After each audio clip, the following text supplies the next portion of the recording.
જયેશ પટેલ ખેડૂત આગેવાન।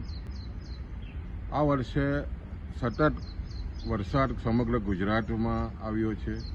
જૂન મહિનામાં શરૂઆત થયેલો વરસાદ હજુ લગભગ ઓગસ્ટમાં પણ સતત વરસાદ થઈ રહ્યો છે અને ખાસ કરીને દક્ષિણ ગુજરાતની વાત કરીએ તો સતત 60 દિવસથી વરસાદ થઈ રહ્યો છે અને આ વરસાદને કારણે દક્ષિણ ગુજરાતનો મુખ્ય પાક શેરડી છે। લગભગ 3 લાખ એકરમાં શેરડી ઊભી છે અને જે રીતે સતત વરસાદ ખાસ કરીને જુલાઈ મહિનામાં થવાને કારણે શેરડીમાં સફેદ માખીનો ભારે ઉપદ્રવ ઊભો થયો છે। લગભગ વાત કરીએ તો નવસારી, વલસાડથી માંડીને સુરત અને ભરૂચ સુધી સફેદ માખીનો ભારે ઉપદ્રવ દેખાયો છે।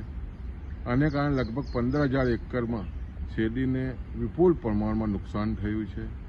હાલમાં સરકારે જુલાઈમાં વરસાદ પડ્યો, વધારે પડતા વરસાદને ખેડૂતો માટે પોર્ટલ ખોલીને મદદ કરવાની જે વાત કરી છે, આ વધુ વરસાદને કારણે આ સફેદ માખી આવી છે, આને કારણે શેરડીને ભારે નુકસાન થયું છે। ત્યારે આવનાર દિવસોમાં કૃષિ મંત્રીને અમે વિનંતી કરી છે કે જે સફેદ માખીના ઉપદ્રવને કારણે ખેડૂતોને ખૂબ નુકસાન થયું છે એમને પણ આવરી લઈને ખેડૂતોને સહાય થાય, સર્વે થાય એવી અમે માંગ કરી રહ્યા છીએ।